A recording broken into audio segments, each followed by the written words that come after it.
Illustration में अब हम HCV की एक्सरसाइजेस का क्वेश्चन नंबर 57 करेंगे, जिनमें उन्होंने कैपेसिटेंस निकालने को कहा है। इस तरह से दो प्लेट्स हैं, स्क्वायर प्लेट्स हैं, और लेंथ या एक साइड की लेंथ कितना दे रखा है इन्होंने, L। स्क्वायर प्लेट्स है और एक साइड की लेंथ इन्होंने कितना दे रखा है, A। ठीक है, और डिस्टेंस बिटवीन द प्लेट्स जो है वो D है। ठीक, और इस तरह से दो डाइलेक्ट्रिक स्लैब रखे हुए हैं, दो डाइलेक्ट्रिक स्लैब इस तरह से रखे हुए हैं। ठीक है, एक का कैपेसिटेंस, एक का डाइलेक्ट्रिक कांस्टेंट K1 है और दूसरे का डाइलेक्ट्रिक कांस्टेंट K2 है। आ रही बात समझ में? अब तुम यहाँ पे देखो, एक का डाइलेक्ट्रिक कांस्टेंट K1 है और एक का डाइलेक्ट्रिक कांस्टेंट K2 है, और हमें यहाँ पे जो है निकालना है कैपेसिटेंस। ठीक है, यहाँ पे हमें कैपेसिटेंस निकालना है। इस तरह से इधर एक डाइलेक्ट्रिक स्लैब ले लिया इन्होंने,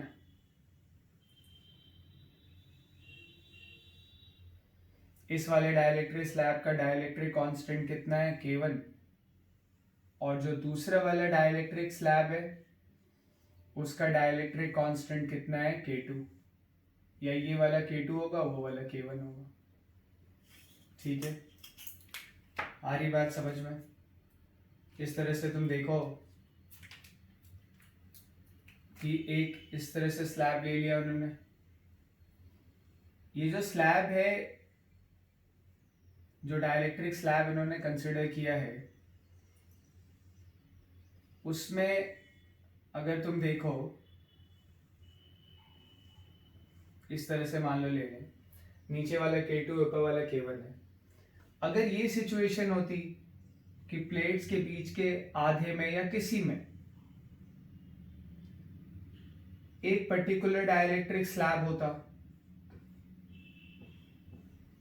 और बाकी आधे में दूसरा वाला डाइलेक्ट्रिक स्लैब होता, इस तरह से होता है ना, तो कोई खास दिक्कत नहीं आती। हम यहां से यहां तक यहां एक इमेजिनरी प्लेट रख लेते, यहां पे एक हम इमेजिनरी प्लेट रख लेते, समझ रहे बात को? यहां से यहां तक का कैपेसिटेंस निकालते, फिर यहां से यहां तक का कैपेसिटेंस निकालते, क्योंकि तुम देख सकते हो कि कैपेसिटेंस में एक होता है डिस्टेंस बिटवीन द प्लेट्स, और K1 वाला जो डाइलेक्ट्रिक है ना, मान लो सेम वही क्वेश्चन होता, स्क्वायर प्लेट है, ये L है, डिस्टेंस बिटवीन द प्लेट्स जो है वो D है, तो ये D/2 आ जाएगा, ये भी क्या आ जाएगा, D/2 मान लेते हैं। तो इसका कैपेसिटेंस लिखना आसान है, इन दोनों पॉइंट्स के बीच में इसका कैपेसिटेंस लिखना आसान है, क्योंकि एक प्लेट यहाँ पे है, एक इमेजिनरी प्लेट यहाँ पे ले लेंगे, इसका कैपेसिटेंस C1 लिखेंगे, और फिर इस वाले का कैपेसिटेंस C2 लिखेंगे, और दोनों सीरीज में है, निकाल लेंगे। ठीक है, कैसे लिखेंगे? C1 एप्सिलॉन नॉट, ये पूरा प्लेट है तो एरिया A, स्क्वायर प्लेट है तो L स्क्वायर, अपॉन डिस्टेंस, ये एक प्लेट और एक इमेजिनरी प्लेट, डिस्टेंस कितना आ गया, D/2, into dielectric constant K1। C2 क्या आ जाता, C2 आ जाता है epsilon not L square upon D/2 dielectric constant K2। फिर ये दोनों सीरीज में एक के बाद एक लगे हैं, तो इक्विवेलेंट कांस्टेंट आ जाता 1/C1 प्लस 1/C2, ये आ जाता। यहाँ दिक्कत क्या है, यहाँ पे जैसे K1 वाला जो डाइलेक्ट्रिक है, इमेजिनरी प्लेट तुमने रख दिया, तो कैपेसिटेंस तुम तभी लिख सकते हो ना जब separation between the two plates जो है वो फिक्स हो थ्रू आउट, पूरी लेंथ में, पूरी लेंथ L में सेपरेशन कितना है, इसका और इसका D/2। तो डिस्टेंस बिटवीन द प्लेट पूरी लेंथ में क्या होना चाहिए, फिक्स होना चाहिए। तभी हमने जो कैपेसिटर का फॉर्मूला पढ़ा है epsilon not a upon D, उसको लगा सकते हैं। जब पूरी लेंथ में दोनों प्लेट्स के बीच का जो सेपरेशन है ना, वो फिक्स होना चाहिए। जैसे यहाँ d/2 है, इसमें भी d/2 है। यहाँ क्या है, यहाँ पे अगर तुम इमेजिनरी प्लेट लगाते हो, सपोज करो ये तुमने एक इमेजिनरी प्लेट लगा दिया, ये तुमने इमेजिनरी प्लेट लगा दिया, एक डाइलेक्ट्रिक इधर, एक डाइलेक्ट्रिक इधर, जैसे इसमें बीच में हमने एक इमेजिनरी प्लेट लगा दिया था। अब तुमने अगर ये इमेजिनरी प्लेट इसमें लगा दिया है, तो ये एक प्लेट है, ये एक प्लेट है, और ये एक प्लेट है, दो कैपेसिटर बनता है। देखो इसमें कौन सा दो कैपेसिटर बना है, एक ये, और फिर एक ये।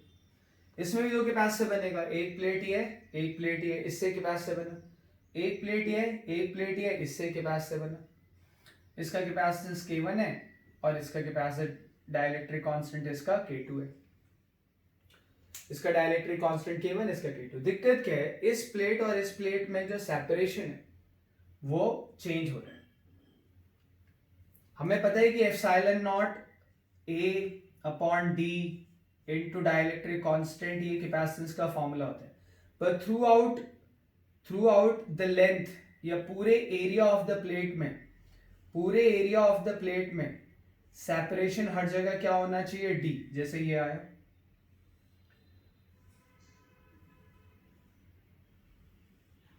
ये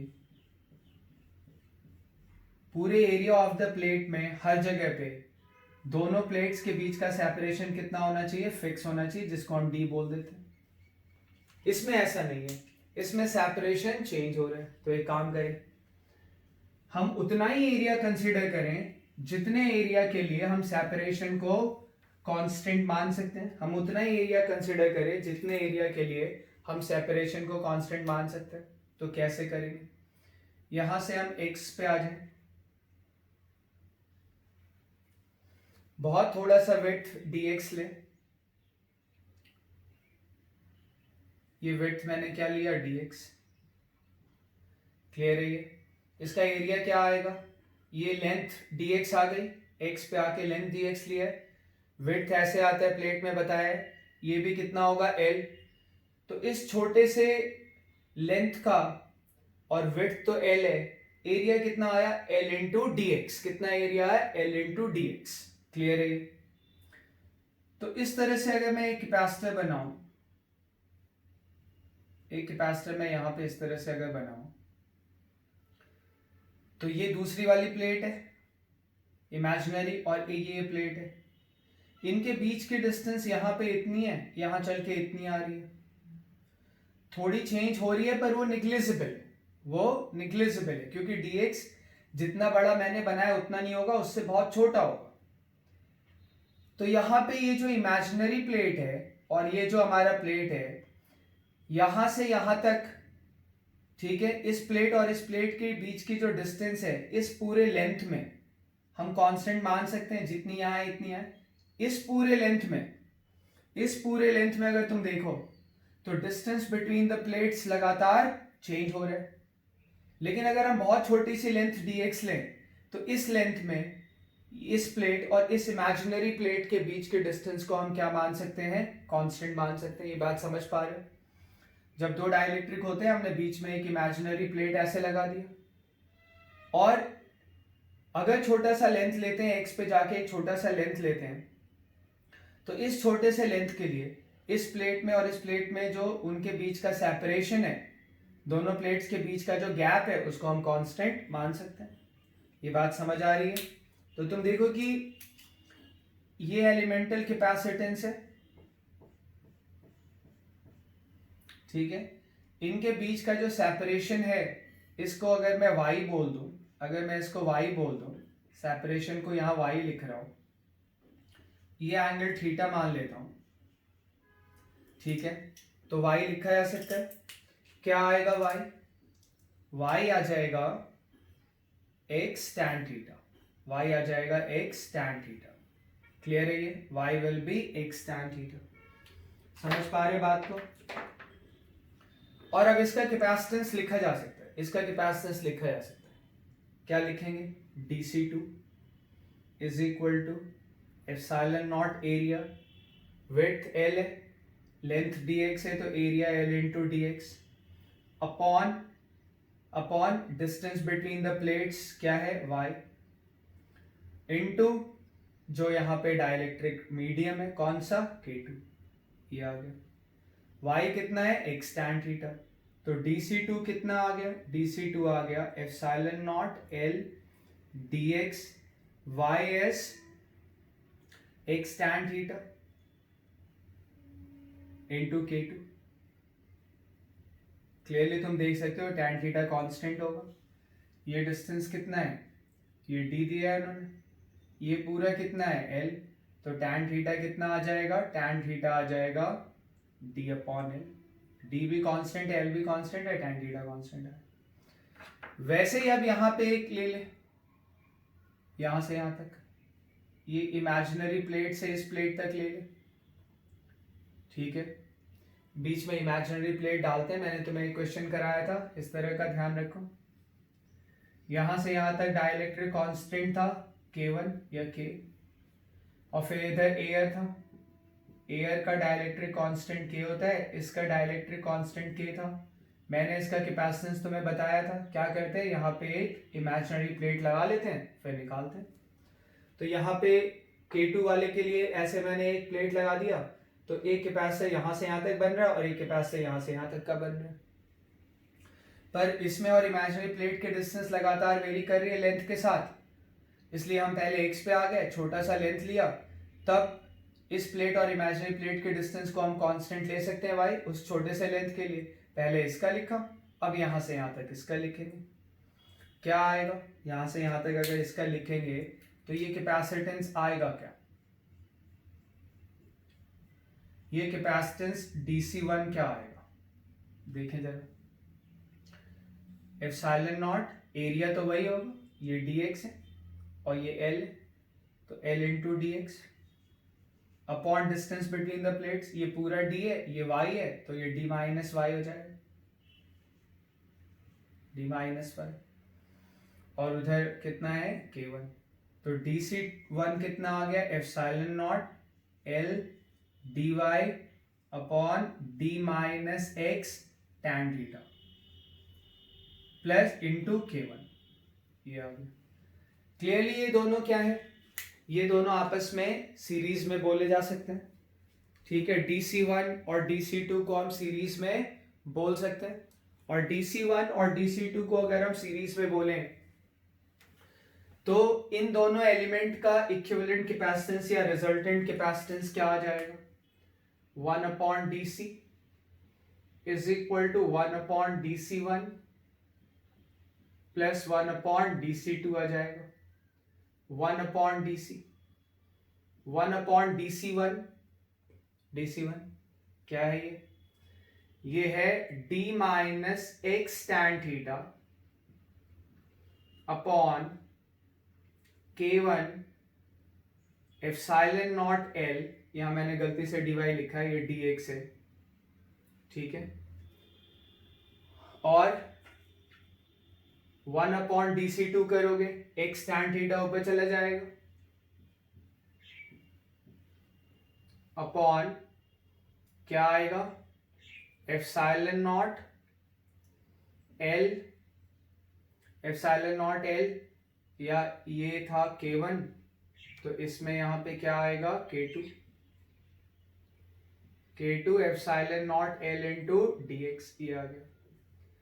तो 1 अपॉन DC क्या आ रहा है, 1 अपॉन DC आ रहा है, एलसीएम ले लें, K1 K2 epsilon not L into dx, ऊपर क्या आएगा K2 d minus x tan theta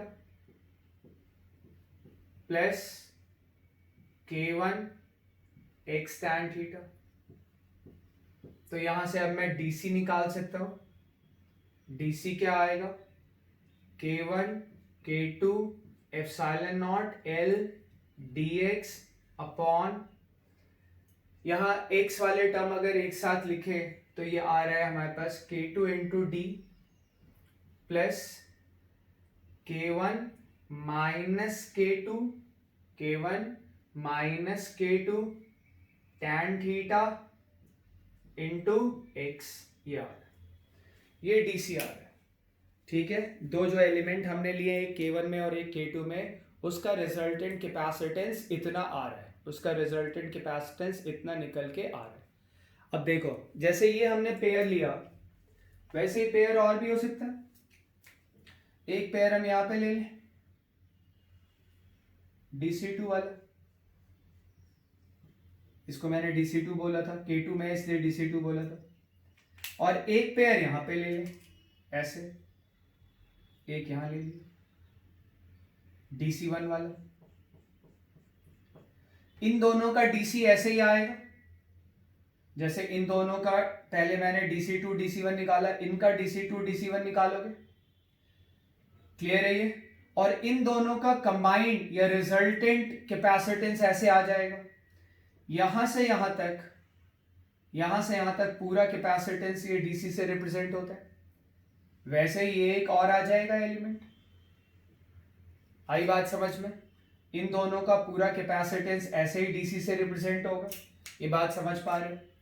अब ये पूरा यहां से यहां तक, पहले DC2 और DC1 था, DC2 और DC1 था। अब ये पूरा यहां से यहां तक, इस प्लेट से लेके इस प्लेट तक पूरा एक कैपेसिटर है, कितना? DC।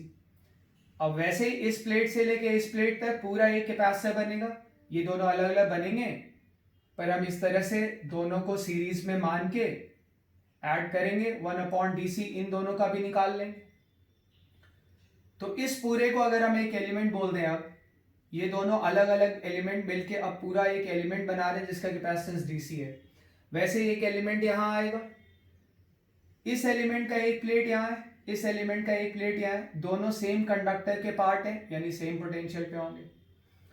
इस एलिमेंट का एक प्लेट यहां है, इस एलिमेंट का एक प्लेट यहां है, दोनों सेम कंडक्टर के पार्ट हैं, यानी सेम पोटेंशियल पे होंगे। तो ये वाला पूरा एलिमेंट और ये वाला पूरा एलिमेंट, इसका कैपेसिटेंस किससे डिनोट हो रहा है? DC से। ये सारे एलिमेंट्स आपस में किस में हो जाएंगे? एक अकेला DC2 या DC1 नहीं, DC2 और DC1 से जब हमने रिजल्टेंट पोटेंशियल निकाला तो ये पूरा एक एलिमेंट आया। ऐसे ही एलिमेंट आएंगे, और ये जैसे ये दोनों एलिमेंट पैरेलल में है, वैसे इसके सारे जो एलिमेंट आएंगे किस में आएंगे? पैरेलल में आएंगे। और एलिमेंट पैरेलल में है तो मैंने तुम्हें बताया है कैसे आएगा इक्विवेलेंट कैपेसिटेंस। हम इंटीग्रल हम DC को इंटीग्रेट कर देंगे, DC को इंटीग्रेट करेंगे, कई चीजें देखो बाहर रह रही हैं, K1 K2 epsilon not L, integral के अंदर क्या आ रहा है? dx। ये K2d है ना, K2d, इसको थोड़ी देर के लिए b मान लो। और ये पूरा जो K1 minus K2 tan theta है ना, इसको थोड़ी देर के लिए तो मान लो a x। x कहां से शुरू होगा? 0 से। कहां तक जाएगा? L तक। यहां x बराबर क्या होगा? 0, और यहां x इज इक्वल टू क्या होगा? L। तो ये 0 से L तक जाएगा। आ रही बात समझ में? और ये इंटीग्रेशन आसानी से हो जाएगा। क्या हो जाएगा? K1 K2 epsilon not L dx का इंटीग्रेशन, इसका इंटीग्रेशन क्या आएगा? ln a प्लस bx या b प्लस ax,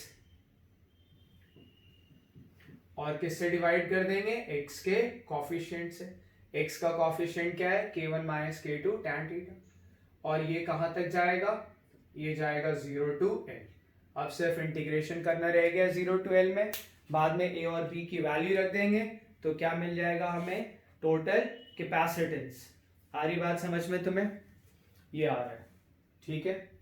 तो ये हमने किया एक्सरसाइजेस का क्वेश्चन नंबर 57।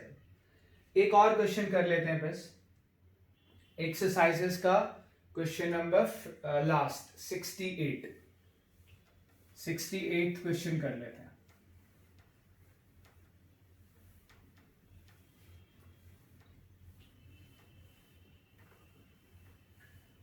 क्वेश्चन नंबर 68 में क्या कह रहे हैं? HCV में क्वेश्चन नंबर 68 हम डिस्कस करेंगे, लास्ट क्वेश्चन नंबर HCV का।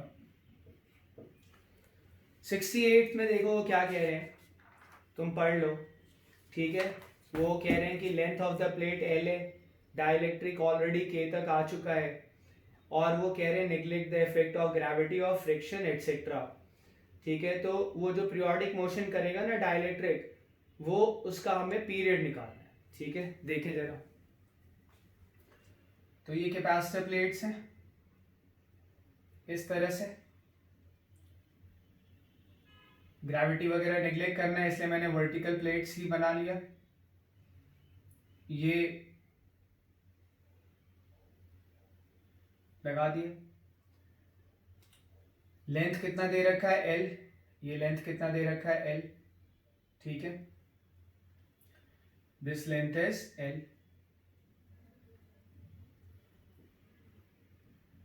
देखें अब जरा, इसमें डाइलेक्ट्रिक उन्होंने कहां से रिलीज किया है? उन्होंने डाइलेक्ट्रिक रिलीज किया है जब डाइलेक्ट्रिक का कितना लेंथ इसके अंदर है, जब डाइलेक्ट्रिक का इसमें जो लेंथ है वो, वैसे डाइलेक्ट्रिक की टोटल लेंथ तो L है, पर जिस वक्त रिलीज किया है इसको, जिस वक्त इसको रिलीज किया है उस वक्त डाइलेक्ट्रिक की कितनी लेंथ अंदर है? A लेंथ अंदर है।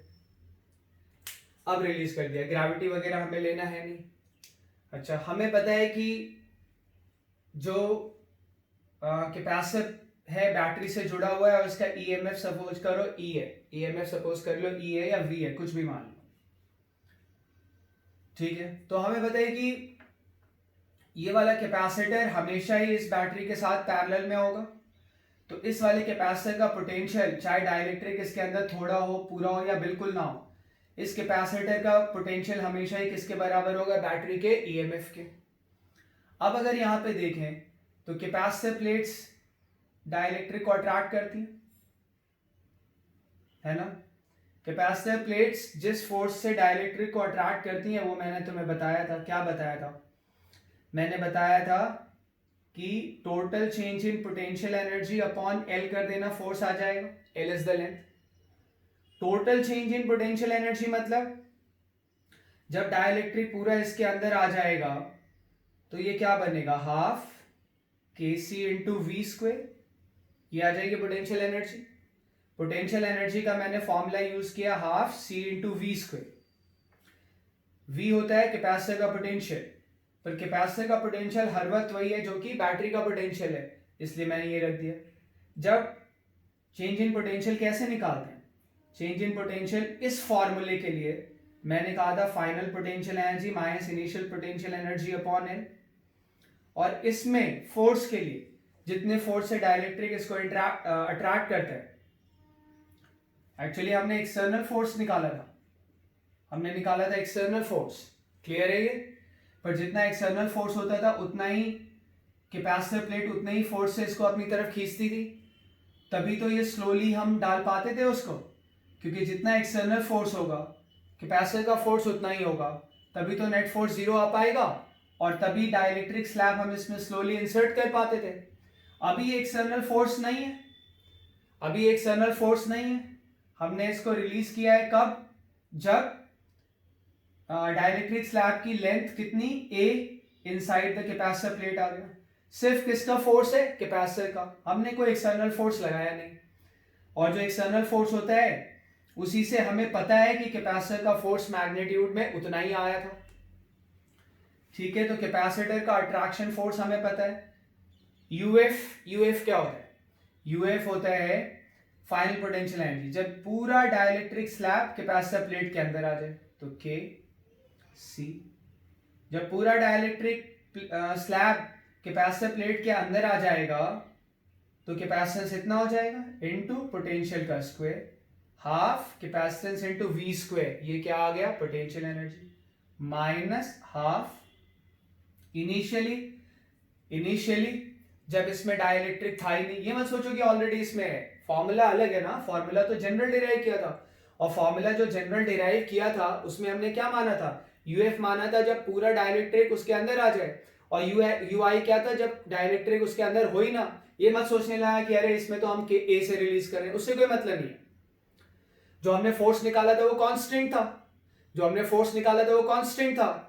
जब इसके अंदर वो A होगा तब भी उतना ही फोर्स लगेगा, और जब इसके अंदर A ना हो, बहुत थोड़ा सा हो, मामूली हो, नैनोमीटर के बराबर हो, तब भी फोर्स उतना ही लगेगा।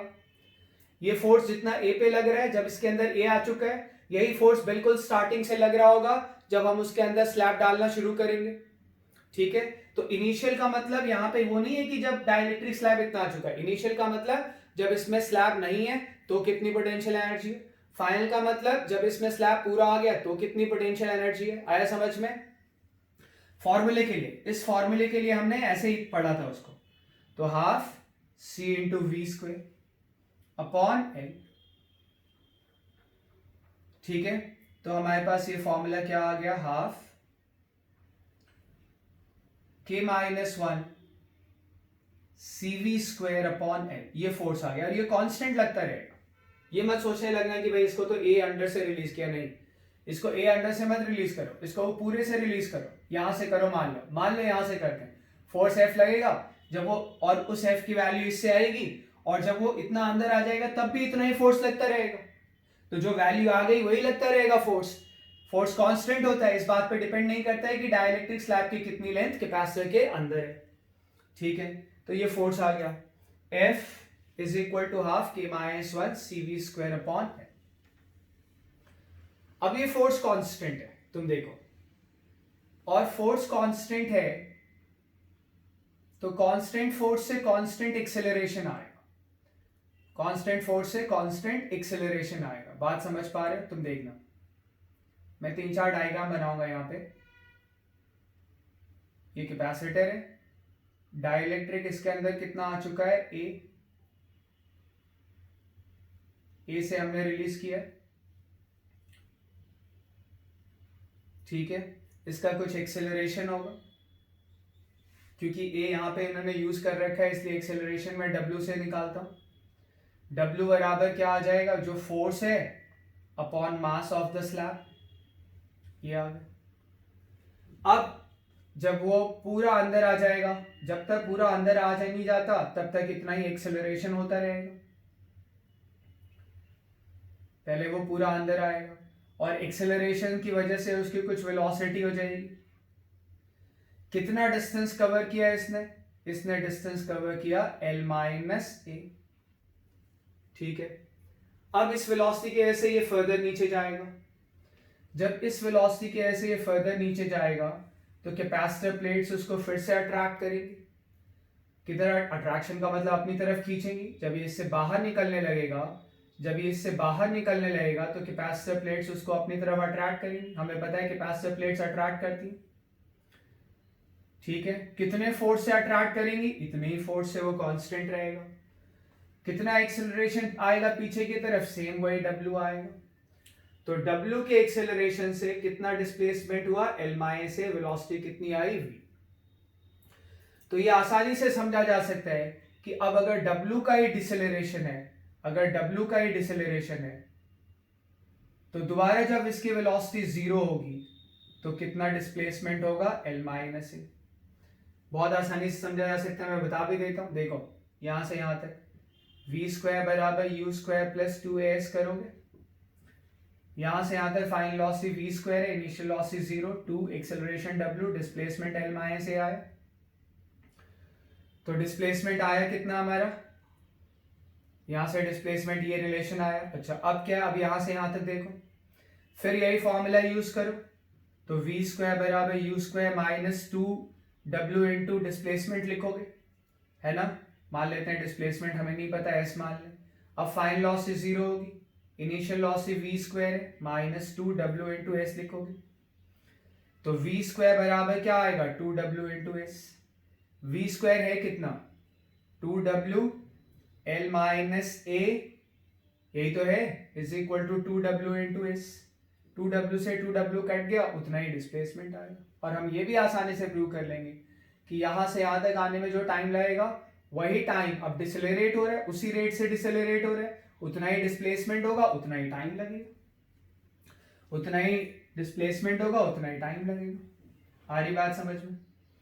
तो ये डिस्प्लेसमेंट कितना आएगा, L माइनस ए। तो कैपेसिटर प्लेट के अंदर कितना बचा, ए। हो रहा है क्लियर? तो यहां से यहां तक आने का मैं टाइम निकाल लेता हूं, इस सिचुएशन से इस सिचुएशन तक का कैसे निकलेगा, S is equal to half W t square.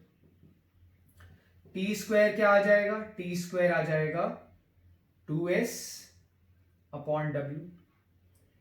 तो टी कितना आ गया, under root 2s upon W. W acceleration है जो कि फोर्स अपॉन मास के बराबर होगा। फोर्स यहाँ है, हालांकि उन्होंने कैपेसिटेंस नहीं दिया है, पर तुम कैपेसिटेंस दिया है नहीं दिया तुम देख लेना, ठीक है। उन्होंने कैपेसिटेंस शायद नहीं दिया है, उन्होंने लेंथ दिया है। वो कह रहे हैं कि consider situation shown in figure the plates of the capacitor have plate area A दिया है प्लेट एरिया, ठीक है। तो कैपेसिटेंस हम लिख सकते हैं ना, हाफ के माइनस 1, प्लेट एरिया क्या लिखोगे, epsilon naught area upon distance between the plates, और नीचे एक एल है इंटू वी स्क्वायर, ये आ जाएगा। तो फोर्स आ जाएगा तो एक्सेलरेशन आ जाएगा, यहाँ से यहाँ तक निकालने का टाइम आ जाएगा। डिस्प्लेसमेंट कितना हुआ है, एल माइनस ए, तो कितना टाइम आया, under root 2s L minus a upon W. डब्ल्यू की वैल्यू तुम रख लेना।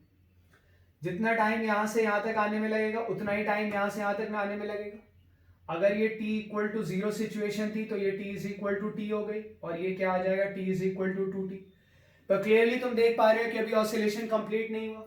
अभी ये ऊपर वेलोसिटी 0 हो गई, एक्सेलरेशन ऊपर है, कैपेसिटर प्लेट्स अट्रैक्ट कर रही हैं, तो क्या होगा, अभी फिर से ये ऐसे जाएगा,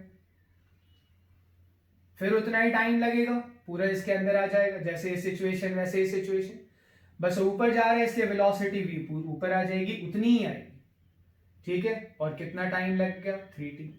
और अब ये फर्दर ऊपर l माइनस ए जाएगा, ठीक है, और कैपेसिटर के अंदर उसकी लेंथ कितनी रह जाएगी, a, और ऊपर डिस्प्लेसमेंट कितना होगा, l माइनस ए। समझ रहे हो बात को, ठीक है। तो कैपेसिटर प्लेट इसको अपनी तरफ खींच रही होंगी, फाइनल वेलोसिटी 0 होगी, टाइम यहां से यहां तक इतना ही लगेगा। तो अब ऑसिलेशन कंप्लीट हो गया इस सिचुएशन से इस सिचुएशन तक, क्लियर है ये। और टोटल टाइम पीरियड मतलब टोटल टाइम लगा कितना, 4 इंटू टी हमने यहाँ पे निकाला। तो इस तरह से हम क्वेश्चन नंबर 68 कर सकते हैं, ठीक है। ढंग से तुम इसको देखना, आ जाएगा समझ में। एक बार में नहीं आता, एक बार और देख लेना, ठीक है। तो हमने ये 2 क्वेश्चन किया इस लेक्चर में।